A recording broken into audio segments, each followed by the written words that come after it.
tutulong nila sa bayang Pilipinas.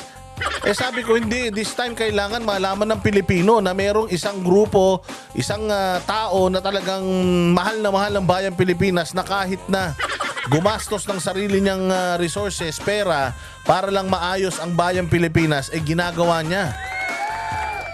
Kaya ngayon, lahat, sasabihin natin, lahat ipararating natin sa inyo. At katulad nga na sinasabi ko, bumalik na po yung kanilang tree planting activities. Mahal po yan, hindi mura yan. Oo, bumalik na yung kanilang tree planting activities at gagawin na naman po ito sa buong Pilipinas katulad noon. So tuloy-tuloy lang po tayo. Ipapakita namin sa inyo na si Pastor Apollo Quiboloy ay hindi isang politiko na kapag ka natalo, mananahimik. Si Pastor Apollo Quiboloy, matalo manalo, gagawin niya kung ano yung dapat na ginagawa niya. The most humane thing na kaya niyang gawin para sa bayang Pilipinas. Di lang sa Pilipinas, pati sa buong mundo. Sabi ko nga sa inyo, sa buong mundo, nagpapakain niya ng mga at nagpapaaral niya ng mga kabataan. Hindi lang Pilipino pinag-aaral niyan.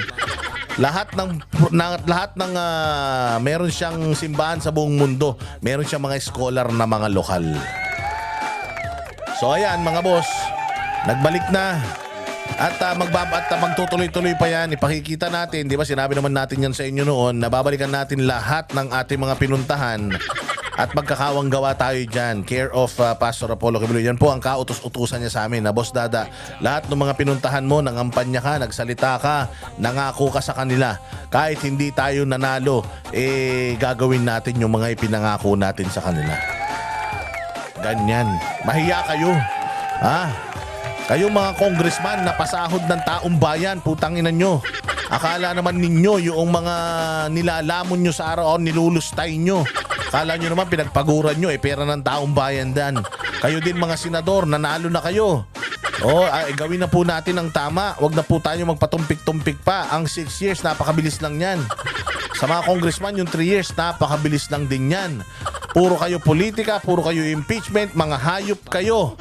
Wala nang palubog ng bayang Pilipinas. Away pa kayo ng away, mga buwisit. Magsimula na tayo sa ating Magsimula na tayo mga bossing sa ating palatuntunan. Magandang araw sa inyo. Ito po si Boss Dada. At ano ba una natin pag-uusapan? Pag-usapan muna natin yung interim release ni Pangulong Duterte. Ganda. Sige. Aral-aral tayo ng konti para meron tayong naiintindihan. Ano ba ang interim release sa International Criminal Court?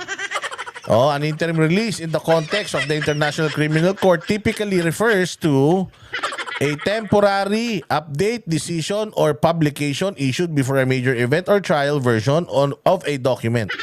This could include changes to regulations, update to rankings, or announcement related to... Hindi yan.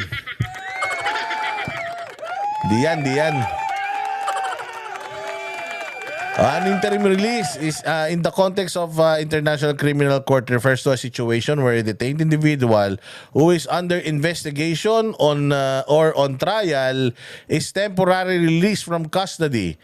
This occur under specific condition and governed by the ICC's legal framework, particularly the Rome Statute. So what are the key points?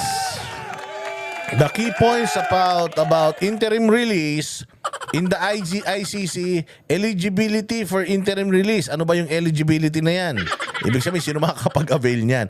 Interim release may be granted pending trial or during an ongoing trial. Okay, so kung meron kang trial pa lang na malapit na, pwede kang mag-avail nito. It's contingent upon factors such as the person's health, the duration of detention, and the need for their presence in another context. Example, cooperation in other investigations. Okay, so dito pasok si Pangulong Duterte sa person's health, duration of detention, and the need for their presence in other contexts. So doon na lang sa may person's health and duration of detention. Alam naman natin na Pangulong Duterte is 80 years old. And hindi siya 80 years old na katulad ni Enrile na putang ina walang kamatayan. Kung si Enrile, sabi ko sa inyo, Si Enrile nung, di ba si Eva at Adan? Si Eva at Adan, alam niyo, bago nabuo yung Eva at Adan na kanta.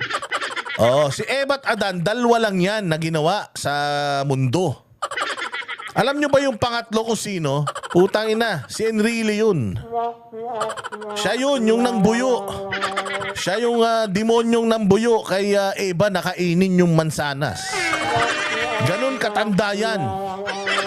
Utang ina, walang kamatayan yan. Kung napapanood ninyo yung alam niyo yung mga batang 90s dyan, yung Highlander.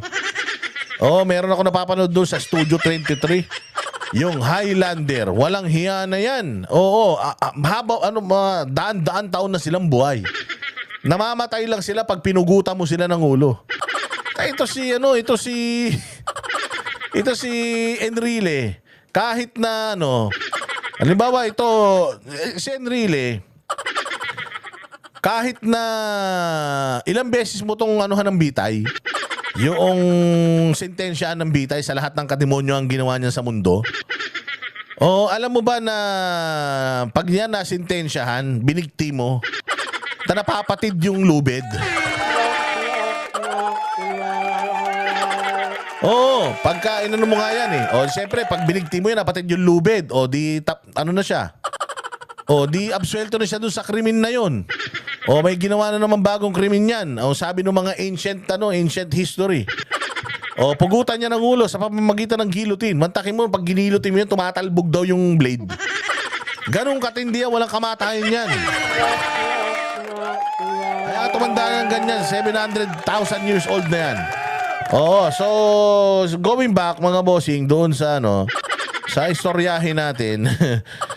So yun, person's health and duration of detention. Kasi kapag si Enrile, ikinulong mo ng habang buhay na pagkabilanggo, sinintensya mo siya. Enrile, ikaw ay sinisintensya namin habang buhay na pagkabilanggo. Sabi ko sa inyo, yung kulungan, mall na yun, hindi pa siya namamatay.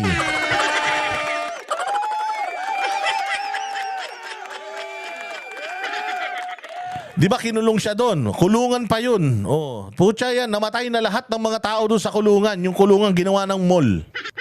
Buhay pa rin siya. Oh. Ganun katindi yan. So ngayon, dito kay Pangulong Duterte, dahil matagal talaga yung paglilitis sa dahig na yan. Isipin mo, kailan pa siya nandiyan? Marso. Magsisimula pa lang yung kanilang basahan. Yung basahan ng kanilang sentensya sa September pa.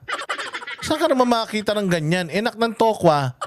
Sabi ko nga sa'yo, baka yung mga biktima ng war on drugs, baka magkaapo na sa tuhod, hindi pa tapos yan eh.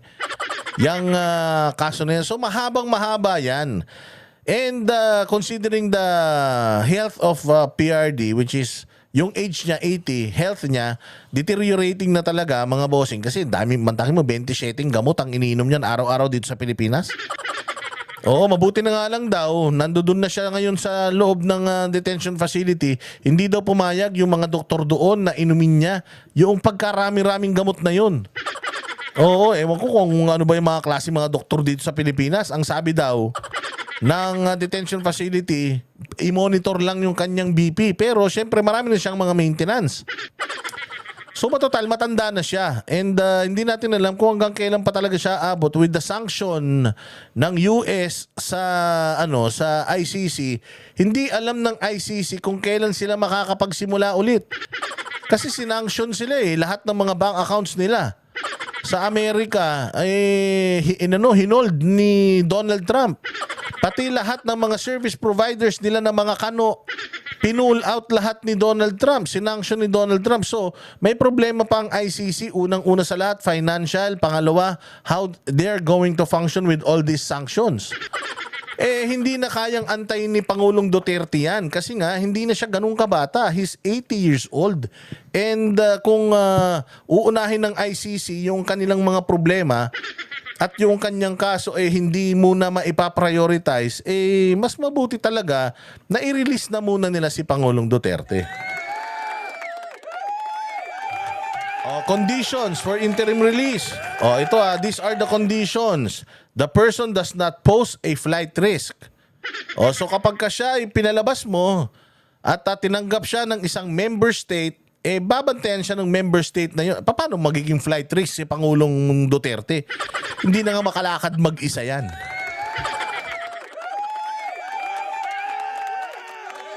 Diba? Hindi na yan makalakad mag-isa. Pangalawa, the release does not endanger victims, witnesses, or the community. Anong danger ang mai-impose ni Pangulong Duterte sa bayang Pilipinas o kaya sa mga witness? Tangina, hinuli nga yan ni Tory nang walang kabog-abog eh. Sinasabi ninyo na sobrang lakas ni Pangulong Duterte, sobrang kriminal, sobrang ganito, sobrang ganyan. Tangina, nakita nyo nga kung paano siya itrato ni Tory, ginawa siyang sanggol. Di ba ginawa siyang bata ni Tory, parang walang nagawang mabuti sa bayan.